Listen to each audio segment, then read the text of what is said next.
Hello everyone. Grandma फिर से Jiang से मिलने के लिए आई थी। अब उन्हें क्या पता कि उनके पास इस वक्त यून बैठी है ना कि जियांग।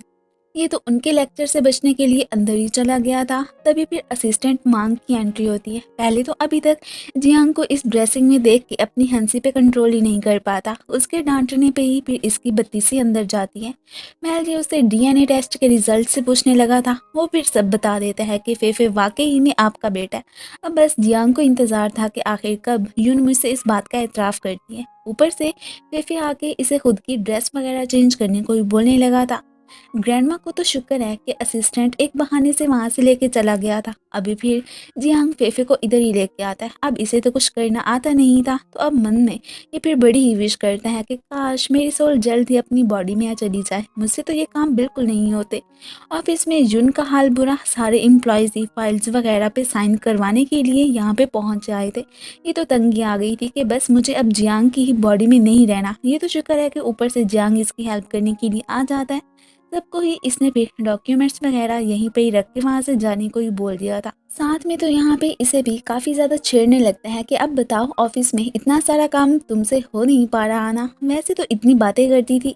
ये उसे काम निपटाने का कह के खुद तो फिर वहाँ से चलती बनती है। अब जब तक जियांग वर्क कंप्लीट करके बाहर निकलता है ना, तो सामने से इसे फिर नाना के साथ देख के एकदम सरप्राइज रह जाता है। मगर साथ ही साथ फ्लर्ट करते देख के ना गुस्सा भी हो जाता है और इसका हैंड पकड़ के फिर वहाँ से जाने ही लगा था कि तुम मेरी बॉडी में घुस के उसका फिर आखिर नाजायज़ फ़ायदा उठाने की कोशिश क्यों कर रही हो।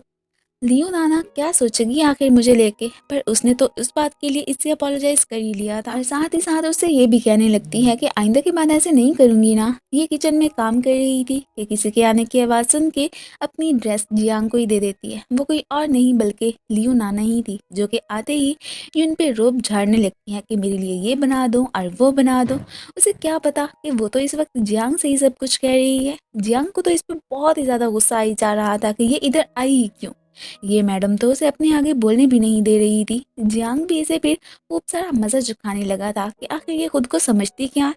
भागते हुए सीधा जाके यून के ऊपर ही गिरता है। बस इसी के साथ ही दोनों की सोल्स अब अपनी अपनी बॉडी में ही चली गई थी। ये तो इस बात से बहुत रिलीफ फील करती है। जियांग ने तो अब फिर लियू नाना को वहां से जाने का ही ऑर्डर दे दिया था कि आइंदा मैं तुम्हारी शक्ल बिना देखूं। इधर इससे फिर अपनी कोई बात करने के लिए कुछ कहने ही लगी थी कि वो पकड़ लेता है कि और जाके बात करो नाना से। पता नहीं उसने क्या समझ लिया। ये भी कहती है कि खुद ही तो कहा था कि उसे मेरे बेड तक लाना, अब फिर भड़क क्यों रहे हो। वो तो जवाब देने की बजाय इसके हैंड पे लगी चोट देख के ना उस पर मेडिसिन ही लगाने लगता है। उसका ये गेस्ट है इस वक्त इसे बहुत ही ज़्यादा अच्छा लगता है। खैर ऊपर से फेफे दोनों को ही मम्मी बाबा कहता हुआ यहाँ पे आ गया था। अब उसे देख के ना ये तो खैर उठ के फिर साफ सफाई करने के लिए चली जाती है। अब फिर जियांग इसे यही कहने लगा था कि अगर मैं इस मेड आंटी को तुम्हारी फिर मम्मी बना दूँ तो कैसा रहेगा। अब इसके मुँह से निकल जाता है कि वो तो ऑलरेडी ही मेरी मम्मी है ना। तो ये सुन के यून की शक्ल देखने वाली अब तो फिर उसकी इसके हाथों शामत ही आ जाती है कि अब तो बच्चे ने भी मान लिया है कि तुम इसकी मॉम हो। तो ये बात पहले मुझे क्यों नहीं बताई तुमने। इस बात के लिए वो फिर उसे सॉरी बोलती है। वह वो तो अब फिर यहाँ पे जानबूझ के ही ना फेफे के डैड के बारे में ही उससे पूछने लगा था। अब यून को तो खुद पता नहीं होता तो वो क्या ही बताती। बाद में ये फिर अपनी मम्मी को अपनी ट्यूशन फीस वगैरह सबमिट करवाने का ही बता रहा था। वो परेशान हो जाती है कि अब इतने सारे पैसे मैं कहाँ से लाऊं। तभी फिर जियांग उसे कॉल करके बैग टॉवल अपने ही रूम में लाने को बोलता है। ये तो फिर पहुंच आई थी। इसे तो अब फिर थोड़ी देर बाद में ही पता चलता है कि ये तो जानबूझ के ही इसे तंग करने के लिए ही उसने ये मंगवाया था और कोई बात नहीं। फिर से इसे अपने आड़ों हाथों लेता है कि अभी तक तुम नाना को यहाँ नहीं ला सकते हो ना, अब एग्रीमेंट तो पूरा करना पड़ेगा। ऐसे भी मैंने फेफे और तुम्हारी सारी बातें सुन ली हैं। तुमने उसकी फीस वगैरह जमा करवानी है ना, और पैसे भी तुम्हें चाहिए। तो मैं जो भी कह रहा हूँ ना तो वही काम करना पड़ेगा। वो भी फिर उससे कह देती है कि हाँ ठीक है, मैं पूरा कर दूंगी। साथ ही साथ उसने इसे साइड पे भी कर ही दिया था। एंड देन उससे प्रॉमिस भी कर लेती है कि डोंट वरी, मैं बहुत जल्दी आपका काम सारा ही कंप्लीट कर दूंगी। अगले दिन फिर खुद ही जाके वो कैफे की फीस वगैरह सबमिट करवाता है। ऑफिस में आज ये फिर खुशी खुशी उसके लिए बकायदा लंच भी बना के लाई थी। साथ में तो इसने असिस्टेंट मांग को भी अपने पास ही खाने की ऑफर कर दी थी, जो कि एक्सेप्ट कर लेता है एंड देन यहीं पे बैठ गया था। ये देख के अब जियांग तो बहुत ही ज़्यादा जेलस फील करता है। वो अब इसे जैसे घूर के देखता है ना, तब तो ये एक्सक्यूज़ करता है वहाँ से चला ही गया था। अब तो फिर उसे पकड़ लेता है। ये उसे बताना चाहता था कि मैं ही फेफे का डैड हूँ, पर ऊपर से इसके फ्रेंड ने आके सब कुछ ही ख़राब कर दिया था। एंड देन फिर अपोलोजाइज करने लगा था कि मुझे शायद इस टाइम पे आना ही नहीं चाहिए था।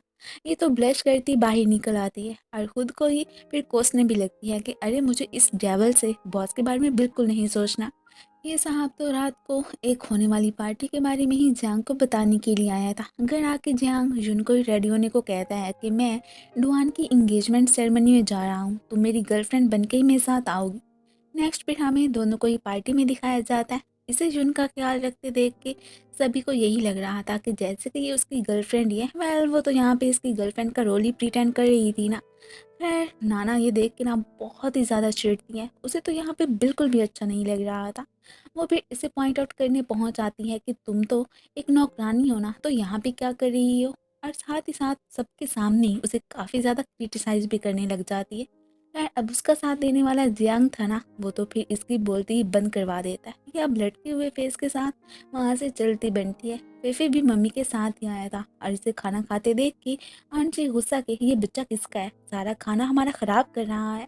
सिक्योरिटी गार्ड से कह के इसे वहाँ से भेजने का ही ऑर्डर कर देती है। इस सब के बाद हंसती मुस्कुराती हुई फंक्शन अपने ही अटेंड करने के लिए आ गई थी। सभी लोग इसे डुआन की फियांसे ही कह के इंट्रोड्यूस करवा रहे थे। डुआन की तो अभी भी नज़र जुन पे ही थी, पर ये उसे कोई खास भाव ही नहीं देती। इस बात से उसका तो दिल दुख जाता है। इसे गार्ड बाहर लेके जा ही रहा था कि आगे से फिर जियांग आ जाता है। अब यहाँ पे ये तो गार्ड की शिकायत डैडी से करने लगा था। वो हैरान कि अच्छा तो ये इसका सन था। ओह नो, अब तो फिर मेरी शामत पक्की आने वाली है, इसलिए जल्दी से उनसे यहाँ पे अपोलोजाइज करने लगता है। और उसके बाद तो उसकी दौड़े ही थी कि वरना इन्होंने मुझे फायर ही करवा देना। या फिर असिस्टेंट को कॉल करके फेफे को यहाँ से लेके जाने को ही बोलने लगा था। फिर जिनको कॉल करता है कि तुम किधर हो। वो बताती है कि तुम्हारा ही काम कर रही थी, तुम्हारे लिए मैंने नाना को कन्विंस कर लिया है, बस फिर मेरे बताए एड्रेस पे ही ना एक होटल में पहुँच जाना। नाना को इसने फ्लावर बुके पकड़ा के बता दिया था कि ये जियांग ने तुम्हारे लिए ही सेंड किया है। नेक्स्ट ये तो फिर बड़ा रेडी हो के ना होटल पहुँच आई थी। आगे से ऑलरेडी जियांग मौजूद होता है।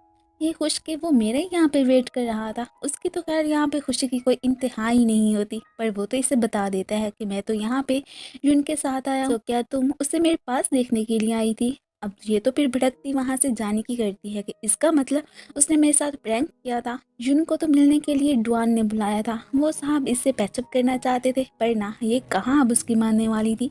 वो तो इसकी खातिर आंटी को भी छोड़ने को तैयार था। इन्हें यहाँ पे जियांग देख के एकदम शौक ही रह जाते हैं कि जुन आखिर इसके साथ क्या कर रही है।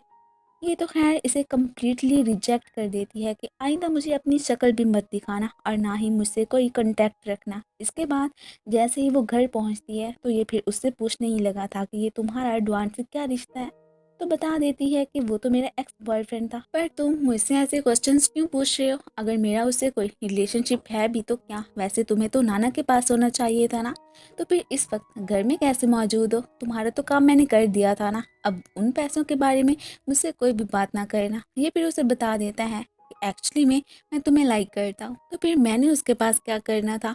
और इसे यहाँ पे ये बात ही बता देता है कि फेफे मेरा और तुम्हारा ही बेटा है। उस दिन ना तुम मेरी शक्ल देख सकी थी ना कि मैं तुम्हारी। अब तक मैं तुम्हें ढूंढ नहीं रहा था, फिर फाइनली तुम मुझे मिल ही गई। ये सुन के वो तो एकदम सरप्राइज रह जाती है कि क्या सच में।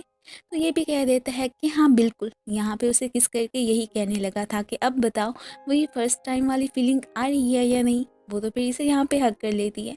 आखिर वो इसे कैसे ना पहचानती। एंड देन इसी के साथ ही फिर इस ड्रामे की एंडिंग हो जाती है। Thank you for watching. So guys आप लोगों को ये ड्रामा कैसा लगा मुझे कमेंट्स में ज़रूर बताइएगा। और साथ ही साथ अगर आप लोगों को मेरी वीडियो अच्छी लगती है तो प्लीज़ इसे लाइक भी कर दिया करें।